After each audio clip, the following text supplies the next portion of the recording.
All right, we're going to post that out to Twitter, post that out to Facebook, and then we are going to call it good and go live. All right, let's make sure that kicks in. Come on, come on. There we go. All right, hey everybody, welcome. Weekly WoW News is back. I haven't done an episode of Weekly WoW News since, I don't know. It has been a hot minute, but I wanted to bring it back. I've decided to kind of reshift my focus and keep it primarily on World of Warcraft here on the channel for the foreseeable future until BlizzCon, until we find out what the next expansion is. So I like to do the weekly WoW news. I like to do it live so people can come and tune in and ask any questions or offer their comments as opposed to just kind of going through bullet point style and going through the news. I like this to be a little bit more of a discussion if possible. But I figured, hey, let's get in here, let's get some opinions, let's take a look at things. So we're going to go through Wowhead, some of the different articles that are on here. I've got things kind of broken down into some chunks, and the first thing we're going to talk about is Classic WoW. David, how's it going? Thanks for tuning in. So we got two pieces of news on Classic WoW from the past week. First is that there is a beta test going on for Alterac Valley. Now, Alterac Valley was a pretty fun PvP arena. It wasn't an arena. Battleground back in Classic, and they're doing some testing on it now, which is interesting because the second piece of news that we have for Classic WoW is that the stress test install on the launcher showed up for anyone who participated in like a beta test. All of a sudden, like I participated. I tried to log in during one of the beta stress test periods and wasn't able to, but because I was allowed to do that, I was also allowed to install the beta. So yesterday, I think I opened up my Blizzard launcher and all of a sudden it was like, oh, here's the beta installing. And I was like, oh, did I get in? Can I finally stream Classic WoW? Everybody wants to stream Classic WoW because it gets all the views. And, it's just fun. I would like to get back in and try it again because the last time I played was BlizzCon. And, it was kind of like a high pressure, low amount of time. You could only play for like I think it was an hour or hour and a half or something like that. And I'd like to get in and try things out a little bit more, but that was not the case. Basically, what Blizzard did is they put the install for Classic WoW onto the launcher because it was hidden before, and they wanted people to be able to go to it to uninstall it if they wanted to. So they said earlier today we made the stress test install appear on the game screen of the launcher for all players who have it installed. That was me because I never uninstalled it from the stress test. This is to make it possible to uninstall easily. So no, we didn't all get into the beta for Classic. Unfortunately, I still am not in the beta for Classic. Still can't do any content or any sort of streams for it. So there we go. Andrew, yes, the hype is real for Classic. It's absolutely insane. The amount of views that stuff for Classic is getting compared to live is absolutely bonkers. So that's all the news we have for Classic WoW this week. Next up, we're going to talk about some random Blizzard stuff, and then the bulk of this news video is actually going to be about 8.2. Lots and lots of exciting stuff there. But before we get to that, let's jump into some other stuff. Recruit a Friend is going on hiatus.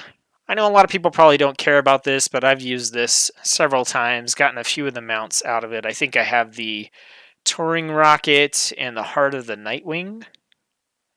Just those two. But essentially, Blizzard has announced that the Recruit a Friend program is going to be going on hiatus June 11th so that they can rebuild it. And we're going to see going on hiatus while we construct something new that makes it even more rewarding to introduce your friends to World of Warcraft. I don't know what that's going to be. They're not giving us any hints, but they are basically just letting you know, like, hey, after this date, you're not going to be able to do anything with the Recruit a Friend program. So it'll be interesting to see what they come up with. And I don't know if these current rewards are like totally going to go away or if they're going to come back with the system and there's just going to be even more additional stuff that you're going to be able to do with Recruit a Friend. They already nerfed the crap out of Recruit a Friend in terms of the experience boost that you got. I say nerf the crap out of, but you used to be able to stack Recruit a Friend with Heirloom Gear experience bonuses, and it was awesome. It's how I got a lot of my characters up to like Legion level before. And they nerfed that into the ground, so I don't know. I don't have a lot of hope for this. Blizzard has been doing a lot of things to kind of take fun and get rid of it. So we'll see. We'll see what they come up with. Next up on the list here, we've got the Horde Hall of Fame for Crucible of Storms is going to be closing at the end of this reset. So Tuesday, Horde Hall of Fame for Crucible of Storms is going to close. This is, I think, the shortest opportunity people have had to get like cutting edge for a raid ever, I believe. So yeah, this is really really short. I think it's a really odd choice on Blizzard's part, but it does hint that 8.2 is probably going to be coming out relatively soon, here in the really near future. And we're already past the longest period of time that we had to wait for new content during Legion.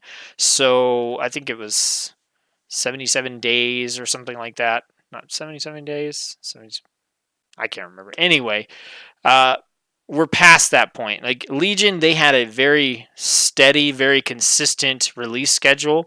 They'd put something out. We have X amount of days. Then they put something else out. Same amount of days, something else out. We're already past that point with waiting on 8.2. I really feel like Blizzard needs to get 8.2 out. 8.2, we're going to talk about it a lot here in a minute, but it's not the patch that I think is going to like bring everyone back and just make the game super awesome again, but I think it's going to go a long way towards at least being significantly better than what we currently have on offer, so they need to get this out very, very quick. Next up, someone has solo killed Jaden on Mythic. I always like to mention this kind of stuff. I'm not going to go into details about it, but I think it's really cool because I like to go back and play the old raids and the old content and see how far I can get and see if I can get any cool transmogs and that kind of stuff. So, yeah, this has been a solo kill for Kill Jaden. That's pretty awesome.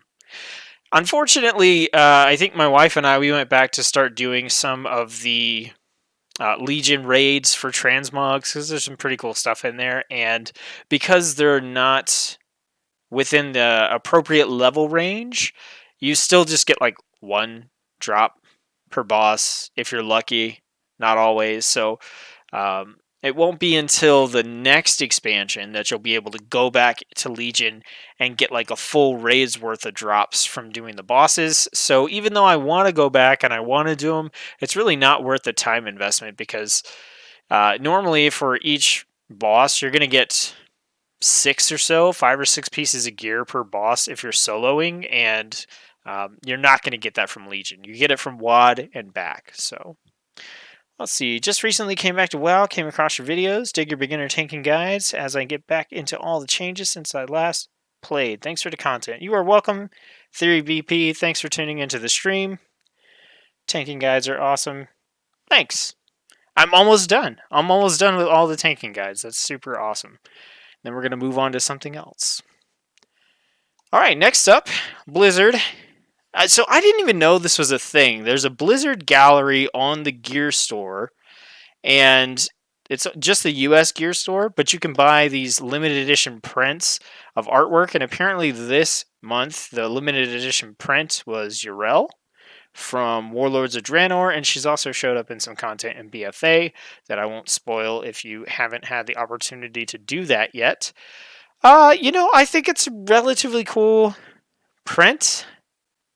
It doesn't, I don't know, it doesn't really look like Yrel to me from in the game, but I know they can put a lot more detail here. It's something about like her hair, I think is kind of off for me, but I wanted to check out the Gear Store.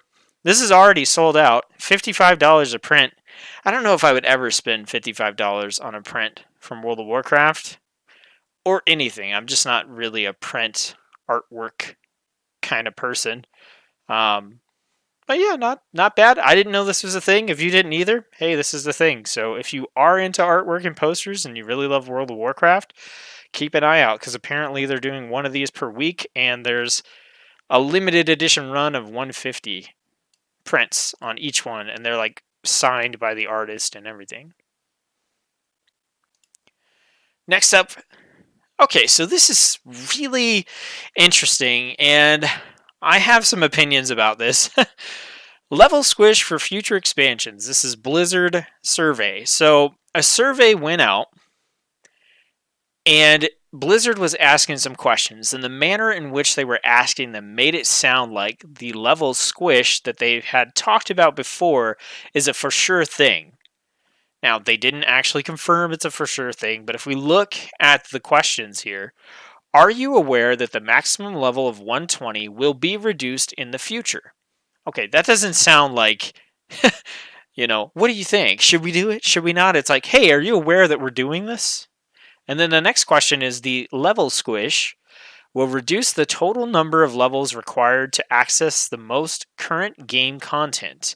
The new level cap will be dramatically lower than the current level cap of 120.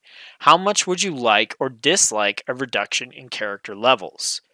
Now, if you're not up to speed on why they're talking about a level squish, one thing that has come out is Ian Hazzikostas, who's the game director for World of Warcraft, has come out and said that he knows that it doesn't feel rewarding to not get something every time you level, to not get a new talent point, a new skill, a new fun class ability.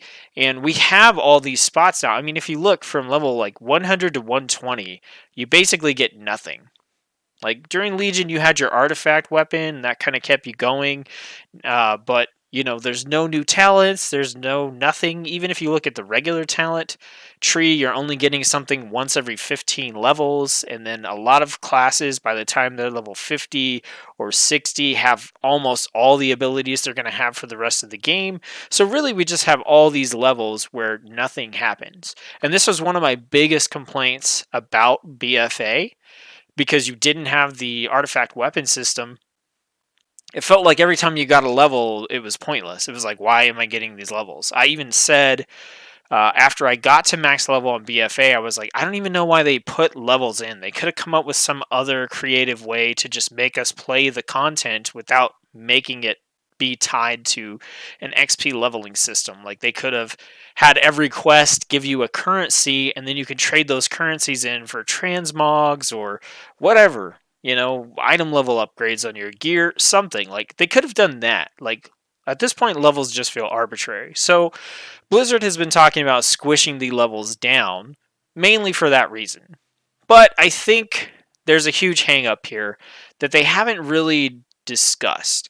And that is, does reducing levels, the number of levels, reduce time to level, to cap, right? So here's the thing. If we took 120 levels and we just hacked off 90 of them, we were like, the max level now is 30. Well, in current World of Warcraft, like, you can get to 30 pretty fast, right? Even if you took the time that it takes to level from 110 to 120 and just tripled that, that's still not too bad to get from no levels to max level. However, if we took 90 levels off of 120 and it still took you the same amount of time to get from 1 to 30, the new max, as it does currently to get you from 1 to 120, what's the point? If you can squish all these rewards into 30 levels and it's like, oh, I leveled, I just got, let's imagine you get 3, 4, 5 things every level.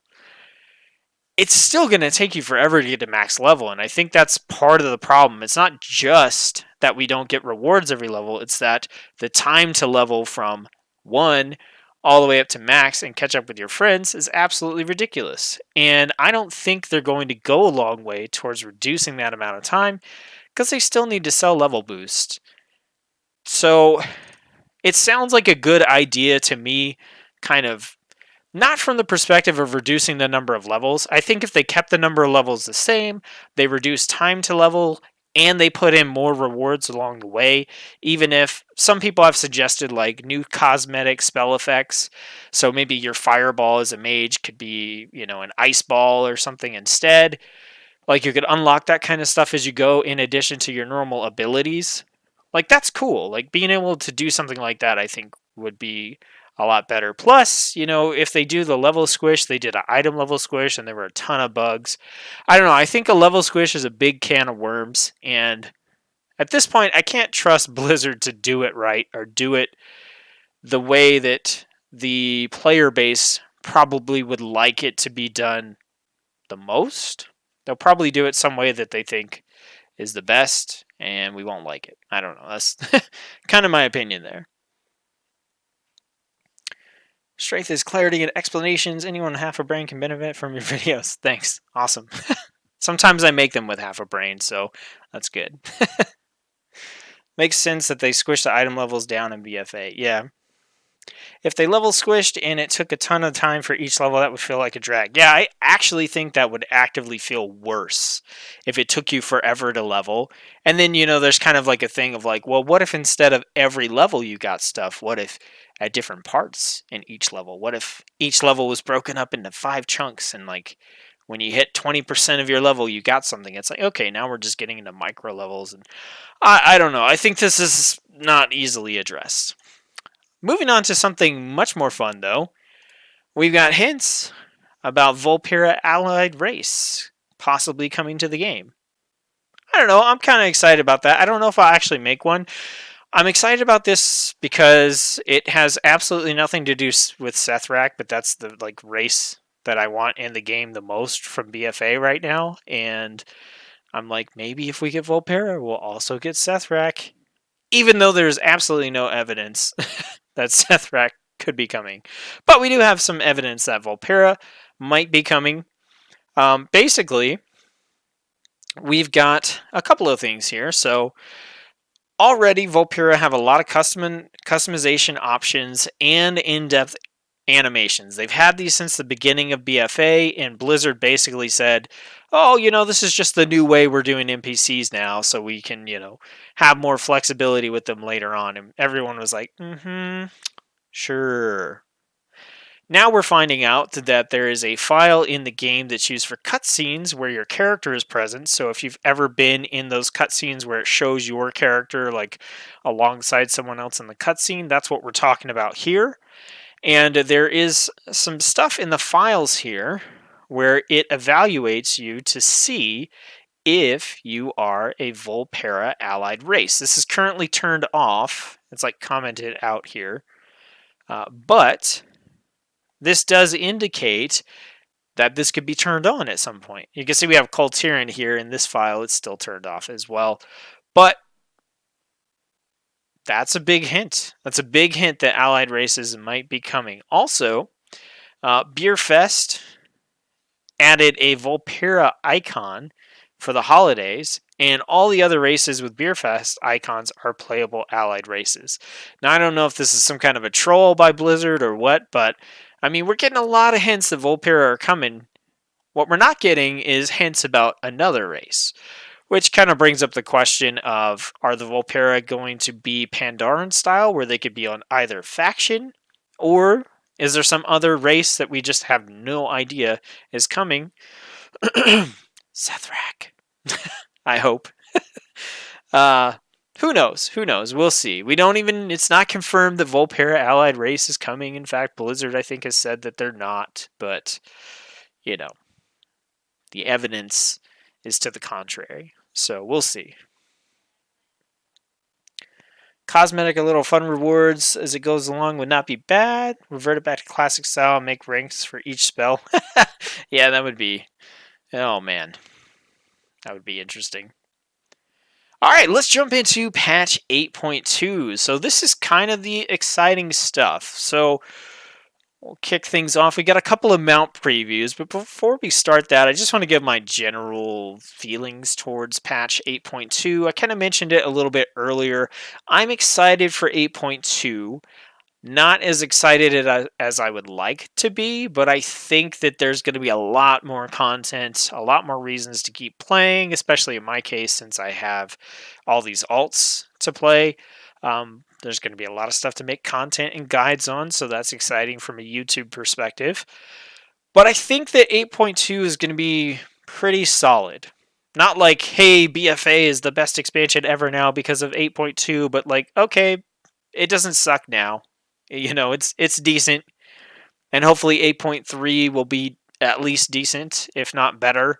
And maybe this can go down in history as a expansion with a cruddy start and a mediocre to standard finish, which would be okay, given the alternatives.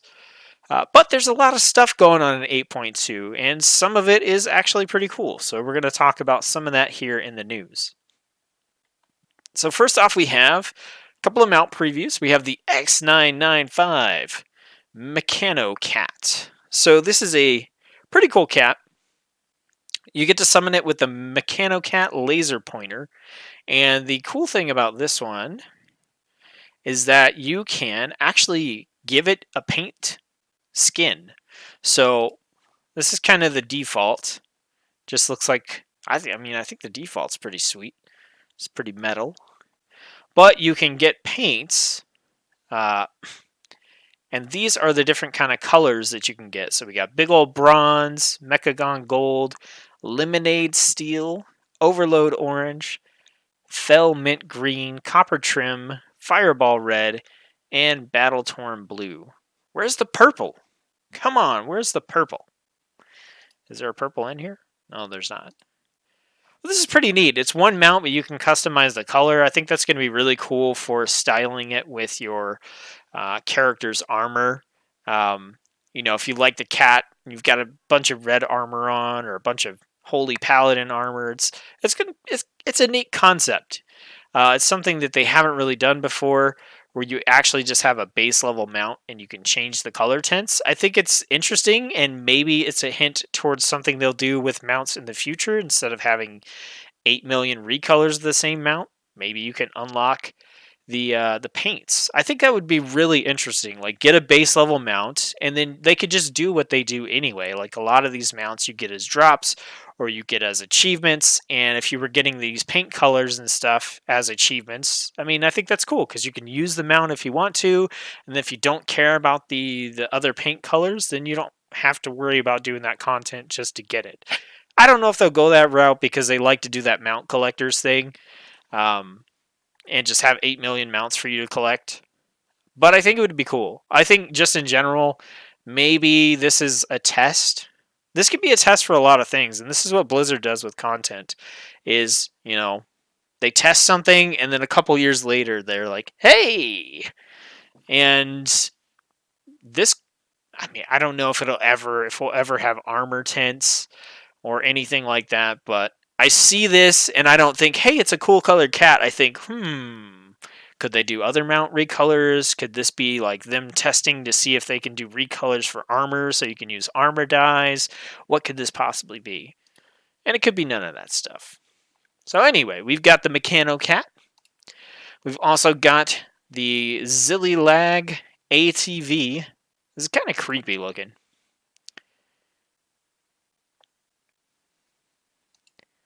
Looks like one of those swamp boats. Got like a silver and a blue. We got the all too familiar Legion colors. Then we got some red and I don't like this mount. If you like this mount, I'm sorry, I don't like it. I don't know. I don't think I would ever ride around on this thing. So next up we have Child of Torkali. This is a Direhorn mount.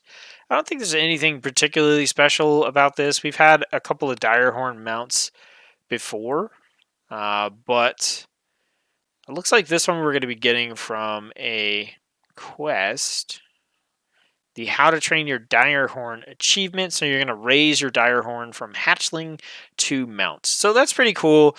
There was a quest line you could do in Ungoro Crater to be able to get a raptor as well, where you had to like carry around the egg and stuff like that. So this is kind of a cool throwback to that. I'll probably try to collect this, but it's an okay mount. It's all right.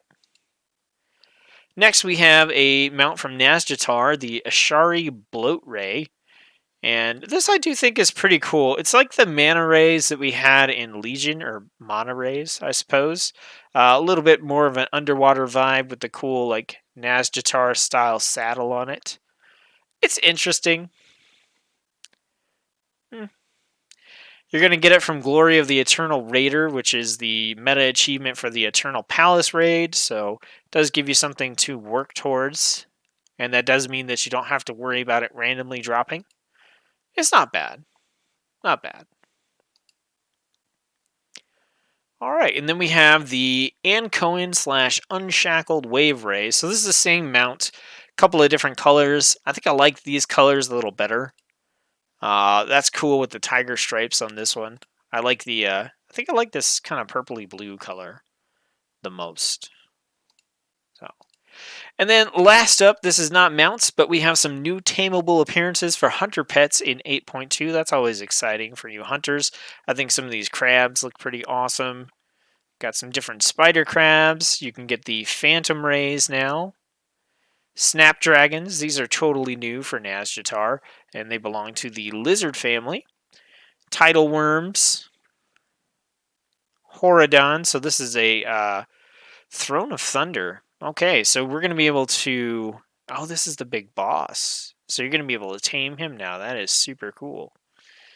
And Undasta, who is a rare on the Isle of Giants. Cool. Personally, I still like the Krolisks the most, I think. That's kind of my pet of choice in Battle for Azeroth. All right, let's jump in and talk about some Oddball Rise of Ashara 8.2 news. So first off, we got the first release candidate build here just a couple of days ago. And this means that this is the first possible build that could be released as the actual 8.2 build. And that means we're pretty close. We don't have a date yet. We're pretty close to 8.2. I think 8.2 is going to be within the next 3 weeks, I would say, which is pretty exciting. Next, here's a Blizzard anti-fun article here. Island and Freehold Twink leveling nerf. Turning off XP is now group-wide in patch 8.2. So if you're not familiar with this, basically what people will do is they will get to level 100, I believe. 110. I don't know why I said 100. 110. So, at the Legion level cap, turn off XP and twink the crap out of their 110. So they're going to get, we'll see right here, use your legendaries, your artifact, gear up as much as you can, get gems from BFA, all that kind of stuff. And then you go into an island expedition or you go into the Freehold dungeon, and since everything scales to your character, you are OP as hell, and you could just wipe the whole island, wipe the whole dungeon within minutes. And other people that are in your party who are trying to level can just get a ton of XP from that happening very, very quickly. So Blizzard saw that, and what they decided to do is they decided to make it so that if anyone in your party or group has XP turned off, then the entire group will receive 95% reduced experience from this experience eliminated debuff. I'm going to call it a debuff. It probably is going to show up as a buff, but it's a debuff. So now, not only can people not get runs from Twinks to level, but if you happen to get randomly queued into a group with someone who has XP turned off, you're going to get that 95% reduction in experience as well. This is on the PTR, so it's not 100% official, and the backlash to this is already coming very, very strong, and I tend to agree. If you want to make a twink and run people through and power level people, do it. There's no like cash money involved, like all this stuff is for gold, it's something you can do in the game. Blizzard is talking about a level squish, because levels aren't rewarding. Like, just leave this in until you figure something out and you fix it. Then nerf it if you want to. But for now, Like, don't make people go through the slog. I'm not going to pay for someone to level me this way. I think it'd be cool to have a character that I could use and make some gold doing this, because that's the kind of thing I would enjoy doing. But it's just one of those examples of, like, I don't think this is the thing they needed to focus on fixing, and I don't know why this is such a big deal, especially, we're getting close to a year into the expansion. Like, who cares? So, anyway, I don't know. I pretty much completely disagree with this move by Blizzard. 95%. All right. Let's see. Yeah, the Venomhide Ravasar. That was the mount from Ungoro that you had to raise. Yep. Years old mount. Yep. All right, so we've got some clarification about content that's coming in Season 3 instead of the Rise of Ashara launch. So, Season 2 is ending. Rise of Ashara is coming out. Then Season 3 is going to launch. So, we've got a little bit of a staggered sort of closing and release here. And some people needed some clarification about what was coming when. So, essentially, Season 2 is closing, I believe, Tuesday. And then we're going to have a period before Season 3 is actually going to launch where there's no ongoing season. In that space, 8.2 is going to come out. Season 3 is supposed to start 2 weeks after 8.2 comes out, which we think is pretty soon. So, a couple of clarifications here. The new Mythic Plus dungeon affix, Beguiling, is going to unlock at the start of Season 3. So there's going to be a time period in there where you're not going to be able to play with that yet. Operation Mechagon is not going to be available as a Mythic Plus dungeon, but it is going to open at the start of Season 3. I think the reason they're keeping it from being a Mythic Plus dungeon is because it's a super dungeon like Karazhan was, where there's just tons and tons of bosses and it's supposed to take a really long time. So you get to start that at the start of Season 3. That's pretty exciting. I'm actually really excited for Operation Mechagon. I like the big kind of raid length dungeons that are 5-man content, so I'm looking forward to doing those. Hopefully I'll get to do those with some of the viewers here on the channel. We'll have to see how that goes. The Ashar Eternal Palace raid is going to open at the start of the season on normal and heroic difficulty, with Mythic in the first wing of LFR a week later. So, once again, 8.2, no raid, no Operation Mechagon. That's coming 2 weeks. It's just fine, right? We got to get in, we got to play the quest content and all that kind of stuff anyway. The new PvP season is going to start with Season 3. And there are several recipes that drop from Season 3 content, so you're going to have to wait for Season 3 to actually come out before you can get to that. Essences are launching with patch 8.2, but some of the essences you can't some of the essences you can't unlock until Season 3 is actually available. So they have a list here of the different ones. It looks like there are like 8 or so that you won't be able to unlock until Season 3. For example, here's Complete Operation Mechagon. Well, you can't play the dungeon until Season 3 comes out, so you can't get this particular essence until Season 3 comes out. But there are plenty, as you can see here in the purple, plenty that you can start working on right away as soon as 8.2 does release. All right.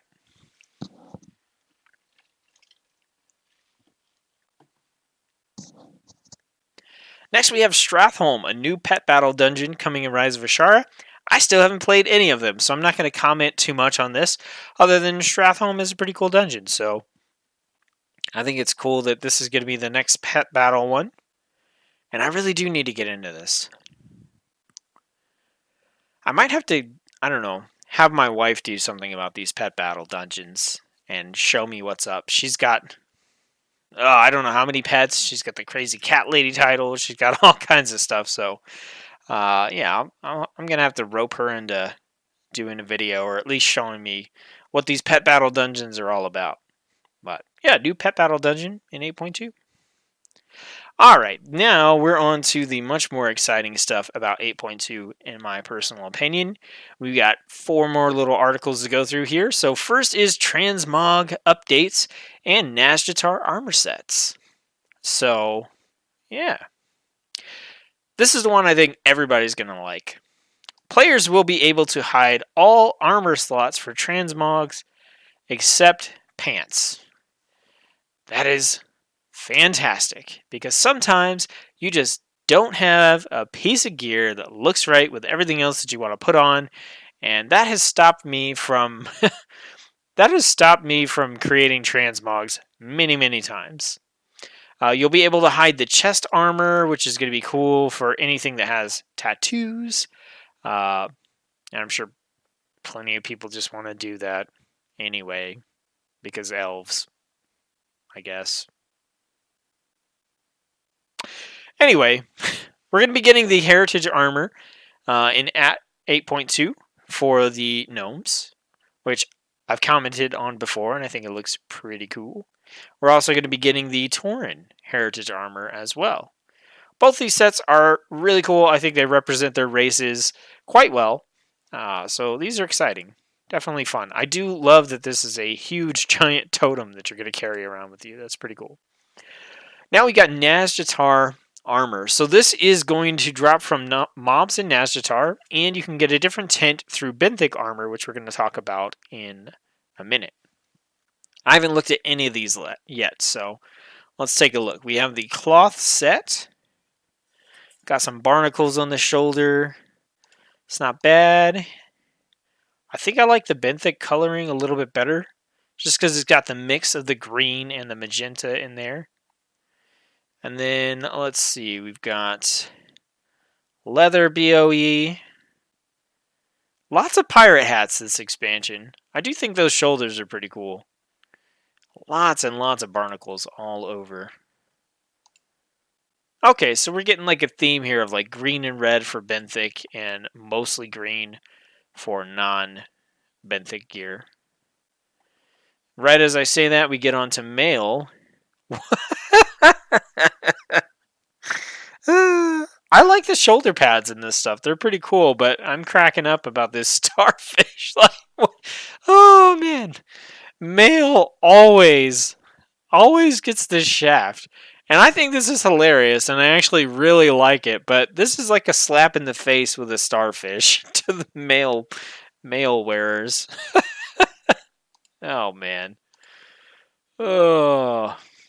You know, I think I like this one better. I like the orangish red starfish more than this yellow one. You literally just have a starfish slapped over your face. Oh man, let's look at the plate. I don't understand these helmets. I really don't. Is it so you can put like a scuba mask on your face or something? Like some kind of breathing apparatus? Like, what is the point of having this big gap here? I don't know. These just look goofy to me. I like the shoulders again. Belt's pretty cool. Oh no, I think it's okay. I just don't get the helmets. And then we got the green one here. I think I like this one better. So yeah, I think cloth and leather, I like the benthic colorings. And for mail and plate, I like the BOE colorings. We got some Nazjatar weapons. Let's check these out. These are all pretty boring. Is this a crab claw? That's kind of interesting. I like the whole crab claw thing. That's a hilarious transmog. That's a pretty dope looking sword. We got some glaze. We got another crab claw. We got some like sci-fi gun. Oh, and then we have the awesome saw blade. I'm sure people are gonna go crazy over this thing. I mean, I would use it. More of the same. Oh, we have a giant axe. Looks like it has some low resolution textures. Hopefully it's a little better looking in game. Oh, and this is from Island Expeditions. Okay. Yeah, I don't know. These are I mean, I don't hate them. They're pretty vanilla though, which I know is going to look good with some transmogs. Just not my type of transmogs. Let's see. Why not pants? I mean, they already have skimpy pant armor. Might as well let you hide the pants as well. You know, I don't know. Maybe it's just like a PC thing for. Nope, can't hide the pants. You could take off the shirt, but you can't hide the pants. Even though like everyone still has underwear on. I don't know. Maybe hiding the pants makes it too easy. Maybe that's what it is. Let's talk my favorite thing in World of Warcraft, reputations. No. Reps in Rise of Ashara, we've got 3 of them. So we have the Waveblade and Cohen reputation guide here on Wowhead. This is the Alliance reputation, and then the Unshackled is the Horde reputation. So those are going to be the reputations that you're farming on Nazjatar, and then everybody is going to be farming reputation on Mechagon for the Rustbolt resistance. So that's not bad. We only have 2 reputations to farm. That's okay. That's what, the same as Argus, right? I think we had two new factions for Argus. Oh, reps. So we can get the mounts for the reputations. What else can we get? Recipes, wave rays. We've got a snail or a slug. Paragon Cache, let's see, could have the Flopping Fish toy or the Memento of the Deeps toys. So, yeah. Reputation. And then from Rustbolt, we're going to be able to get the Rustbolt Resistor mount, the Schematic Blingtron 7000, and the Rustbolt Banner toy. Bunch of other things going on here as well. There's a big Mecha Spider mount, which looks pretty darn cool. So if you're into rep grinds, I don't know how long these are going to take, given the amount of quest content and stuff that we can do. I know the Mechagon is supposed to be kind of like a choose-your-own-adventure grind fest. Like, you can pick what you want to do, but it's going to be a grind no matter what you choose to do. And Nazjatar is more of your traditional do your quest, then do your world quest to grind for rep kind of a situation. So either way you go there's going to be the usual grind. All right. So this says comprehensive Nazjatar guide. We're not going to read all of this by any means. We're just going to touch on a couple of things here. Flying is going to be available in 8.2. I love this picture. So we're going to have flying. We're going to skip over all this story stuff. We're not going to look at that. We've seen some of the landscape of Nazjatar. We've got profession updates, so obviously there's going to be new things for us to go out and collect on the gathering professions, and new things for us to make with those shiny new things we collected on all the other crafting professions. We've got some zone buffs in Nazjatar that you can pick up from different items on the ground, much like you can in Island Expeditions. We've got the Eternal Palace Raid. We have our new little factions that we're helping out, which are going to give us a companion. We're going to be able to level up that companion and have some little perks from that. That's our bodyguards here. So we've got the Waveblade ones, and we have the Unshackled. So these are interesting. So they start out with an ability, and then as you level them up, you're going to get more abilities, and I believe their abilities are going to get a little more powerful as well. It's interesting. You can pick which one you want to go out and level up, but it seems like they're kind of tuned to complement whatever your role is. So if you're a tank, healer, or if you're DPS, there's something that can kind of line up with that and help you out as you're questing throughout Nazjatar. From what I understand, Nazjatar is very dense, like lots of mobs. Lots of enemies, kind of like Argus. But I have read that it's not quite as bad as Argus. We'll see. Argus was a nightmare of trying to get anywhere. It meant that you were just constantly going to be aggroing enemies and having to deal with them. And having a bodyguard definitely helped.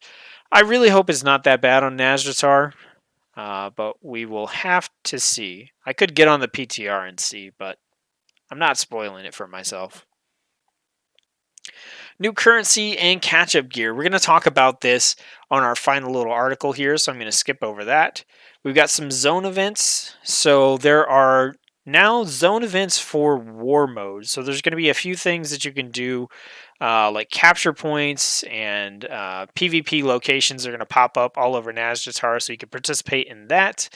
I might check it out. I might try it out. We'll see.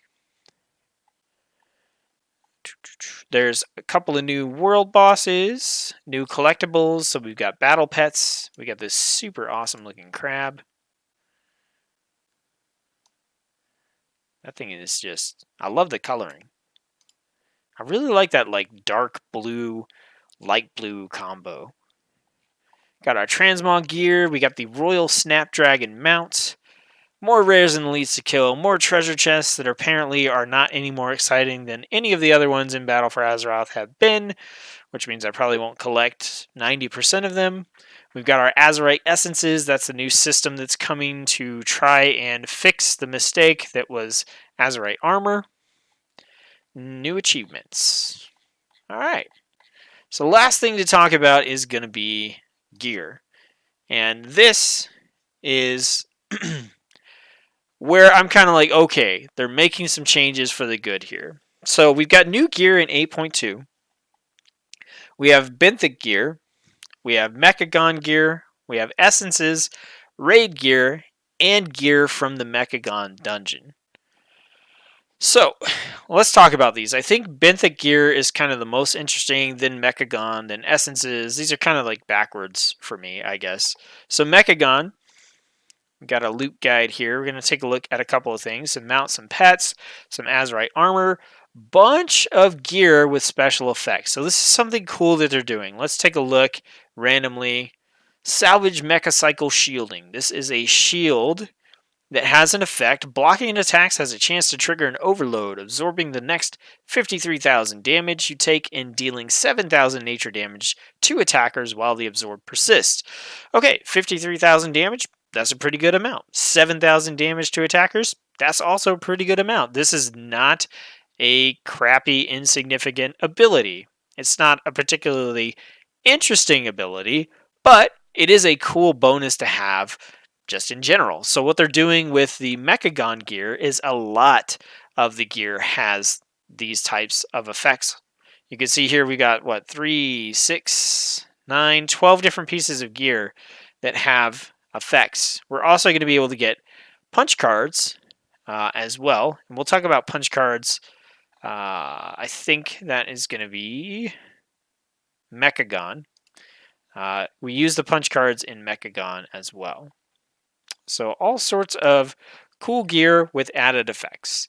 So the next thing is Ashar's Eternal Palace. So we check out some of the gear from the palace, and you're going to see something relatively similar.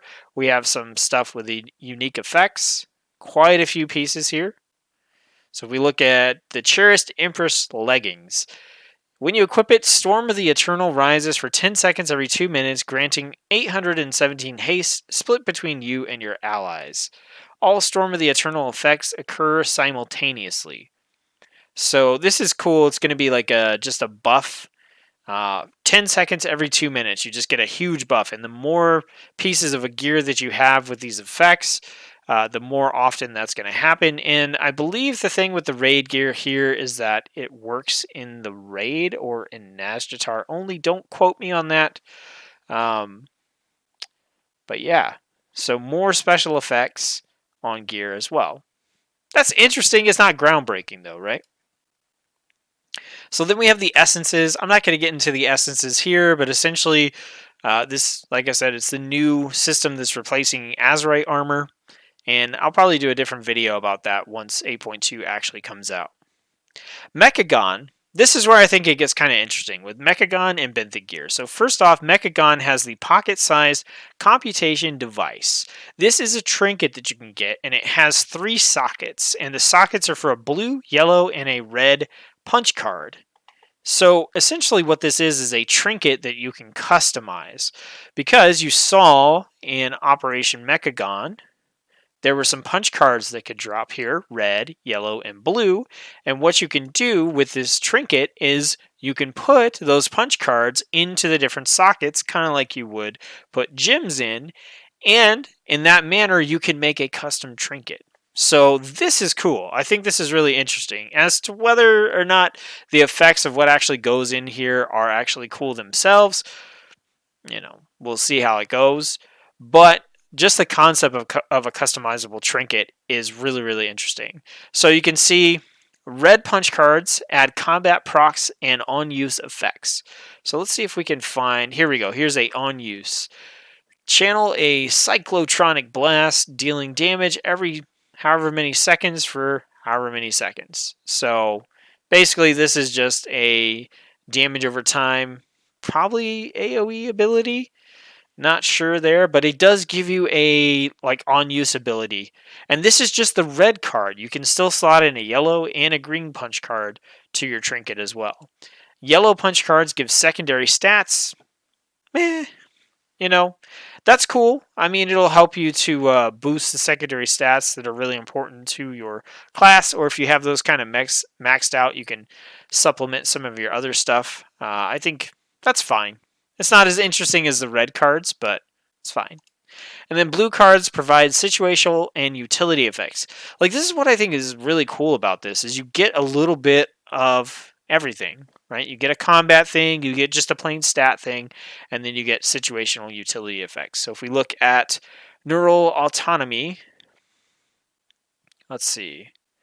You gain neural silencer, making you immune to some annoyances. I don't know if that means that you just can't be silenced sometimes or all the times or what, but interesting. Slipstream generator, your swim speed increases by 10% every 10 seconds while in water, up to however much. This is cool stuff. I think these are fun. Honestly, these are the kind of things that I want more than the stat boost things. I just want interesting things that makes my character more interesting to play. So, yeah, I think this Mechagon trinket is this. I hope this is a test for something they want to do in the next expansion. I really do, because I think this is a really cool idea. And then finally, the Benthic Gear. So Benthic Gear is kind of like the response to the outcry from the community that has been saying, we hate the randomness, please, please stop. So Benthic Gear, similar to Relinquished Gear and Mr. Pandaria's Timeless Gear, it's the catch-up system. It's bind on account, 385 item level gear. So when you first get it, it's 385. So if you have alt characters, this is going to be a great way to catch those characters up. I think my highest geared character right now, because I've been playing all these alts, is 360, I want to say. So even my characters going into 8.2 are going to get a nice boost. Most of my characters are around 300. So this is going to give me something to work for, something to farm. But here's the cool thing. You get Benthic armor tokens. The gear always starts out at 385 item level. You can get them from World Quest and your Nazjatar emissaries. Special occasions and quests can pop up that will give you Benthic gear tokens, and you can purchase them for prismatic monopearls, which is a special type of currency that you can get in Nazjatar. So once you have the piece of gear, you are able to exchange prismatic monopearls to upgrade Benthic pieces by 5 item levels. 15 item levels for the first upgrade and Azurite items. So it's a little bit, you get a little bit of an initial boost. But basically, you can find the piece of gear that you want. You can get that piece of gear at 385, and then you're able to upgrade it all the way up to level 425. So this is going to be really good for alts. It gives you something to work towards. It also kind of allows you to find the best piece of gear for you, pick it out, and then continue to upgrade it without having to worry about constantly buying, let me get a random, in this case pants. Let me get a random pants item, hope it's the one that I want, hope that it Titan forges or War forges or whatever. Instead, you get the piece that you want, and then you just have to invest the time into collecting the prismatic mana pearls to be able to upgrade it all the way up to 425. Also, if you get a random piece of gear that's already 425 from a raid or something similar, because this is going to be heroic Eternal Palace level raid gear, then you can just stop upgrading that piece of Benthic gear, no problem. And for anyone who's mainly planning to LFR or do the raid on normal, then this Benthic gear is actually going to be really, really good to get going for that, because it is going to be roughly heroic raid level. So I think this is nice. I think this is really good. I think, for people that just want to quickly get their alts up to speed, they can just go and get the tokens, get them at your alts at 385 and kind of go from there. Don't worry about grinding out the mana pearls and, getting everything to 425. But on your main character or your dedicated raid character or your only character, if you just play one character, then you can get this 385 gear and then upgrade it over time as you're doing the grind on Nazjatar. And I think that's cool. I like that flexibility there, because you can kind of choose to invest as much time as you want into the grind depending on what your goals are. Like for me, most of my alt characters, I'll probably grab 385 and they'll be good to go. That's good enough for me to do some world quests or whatever I need to do. But then I'll have, 2 or 3 characters where I am trying to grind them up to 425. Just so I can crush world content and dungeons and stuff like that. So I really like the Benthic system. Also, these pieces of Benthic gear, getting the initial piece of gear is supposed to be relatively easy. It's not supposed to be really hard to get this Benthic gear. The difficulty or whatever, the work and the time investment is in the upgrading, not the getting of the gear. So that's something else that I like as well. Like if we look at how to obtain right here, I mean, just being able to get Benthic gear, armored tokens from world quests and your emissary, that's great. So that's going to make it easy to pick these out and know you're getting a guaranteed 385 upgrade. So this is going to be really, really good. So good for catching up alts. This is why I'm not like stressing about trying to gear up my alts right now, because I know I'm going to be able to take them out to Nazjatar, probably struggle to get some of these world quests done because I am going to be under geared, but then I'm just going to get huge leaps in item level from doing this. So really, really, really cool. And that's it. That's all the news. Long news episode because we are going into 8.2. It is rapidly approaching. It's exciting as it can be, I suppose. It's not like, whoa, new expansion, but it's like, oh, thank goodness. New content is coming down the pipeline. We're going to have stuff to do. I'm really interested to see whether I personally prefer the play style of Nazjatar and the kind of traditional questing and world quests, or if I like Mechagon a little bit better, where you kind of get to choose what you want to do, but it's pretty grindy. I'm not sure which one I'm going to like better, and so I'm really interested to see how that's going to turn out for me. So, yeah, that's it for the news. As far as World of Warcraft goes, a little bit of site news. I am constantly working on the website and the Patreon, patreon.com/Setsuko. Check that out. And I'm trying to get that stuff good to go. My goal is July 1st to have all my ducks in a row, be able to put out a welcome to the channel video to have up for new viewers, kind of talking about what I do on a week-to-week and month-to-month basis. I have some changes coming to the guides, the in-depth guides. Nothing too crazy. I just think I came up with a relatively good system for how to do those. The Paladin guides have been a good experiment towards that. So that's going to be interesting. I plan on doing the WoW news weekly, as long as these videos do pretty decent in terms of people watching, people in chat, views, and that kind of stuff. And I also plan on doing a stream once a week on Mondays, so a gameplay stream. So I will be streaming tomorrow. I believe I have that scheduled out for 6:30 p.m.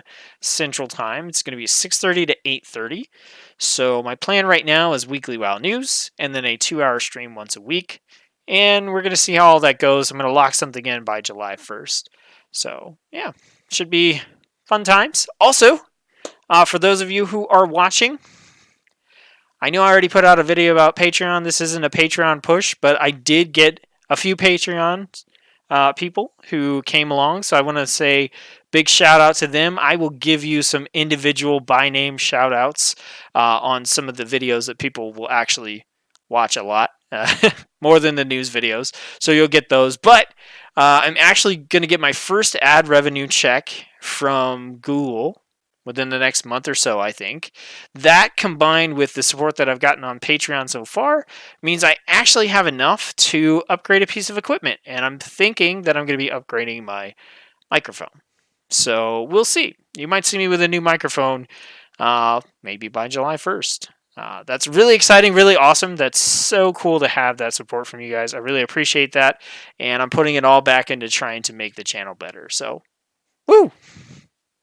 So, all right. Carrion, hey, how's it going? I read your stuff and I didn't say hello. Hi, Carrion. Thanks for checking out the stream.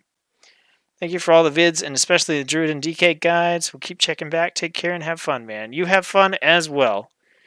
Actually, that brings me to the close, right? Hope you're having fun in whatever it is you're doing. As always, I'll see you on the next video.